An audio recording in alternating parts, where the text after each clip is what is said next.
তো এটা নিয়ে আমি পরে কথা বলি। তো আসসালামু আলাইকুম, আশা করি আপনারা সবাই ভালো আছেন। সো আজকে আমাদের টপিক হচ্ছে যে আপনারা অনেকেই বলেন যে আমাদের ধানের জমিতে ইঁদুর এবং গুগলি পোকার উৎপাত বেশি। সো তাদের ক্ষেত্রে আমি দুইটা ফর্মুলা নিয়ে আসছি আজকে। তো আশা করি ফুল ভিডিওটা আপনারা সবাই দেখবেন। সো আপনারা দেখবেন যে এখন ধানের সময় ধানের গাছ কেটে দেয় ইঁদুর। তো সেক্ষেত্রে আপনারা যদি মানে ভালো পদক্ষেপ নিতে চান তাহলে হচ্ছে আপনারা রেটল ব্যবহার করবেন। ঠিক আছে? হ্যাঁ, এখন এটা কীভাবে ব্যবহার করা যায়? সো এটা একটু পাউডার জাতীয় জিনিস। হালকা একটু দোকানে, খুচরা দোকানে যাবেন, 20 টাকা বা 50 টাকার একটা কুটা নেবেন বা পলিতে বাছাই করে দেবে সেটা নেবেন। ওটা চাউল বা যেমন হচ্ছে গম টম যেটা দিয়ে আর কি আসবে সেটাই দেবেন, সেটা মিক্স করে।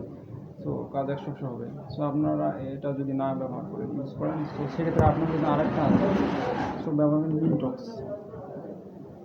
স্পন্সর করতেছি না। সো এই যে এটার আপনারা অবগত আছেন যে এটার কাজ মোটামুটি ভালো। ট্যাবলেট সিস্টেম, একটা ট্যাবলেট 5 টাকা 7 টাকা নেবে। সো আপনারা এটাও ব্যবহার করতে পারেন যাদের জমিতে, ধানের জমিতে প্রচুর পরিমাণে ইঁদুরের প্রভাব।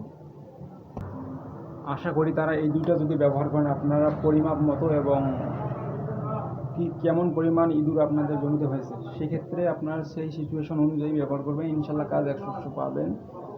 সো আপনার নামটা একবার দেখেন, রেটল। দোকানে যা জিজ্ঞেস করুন রেটল, রাইসকো কোম্পানির রেটল আর নিমপ্যাক্স এর ট্যাবলেটটা নেবেন।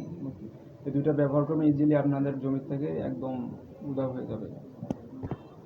আর এটা আপনারা ব্যবহার করতে পারেন বাড়িতে, যেমন ইঁদুরের প্রভাব বেশি পড়ে সেক্ষেত্রে বাড়িতেও আপনারা স্প্রে করে দিতে পারেন রেটল পাউডারটা বা ট্যাবলেটটাও আপনারা দিতে পারেন।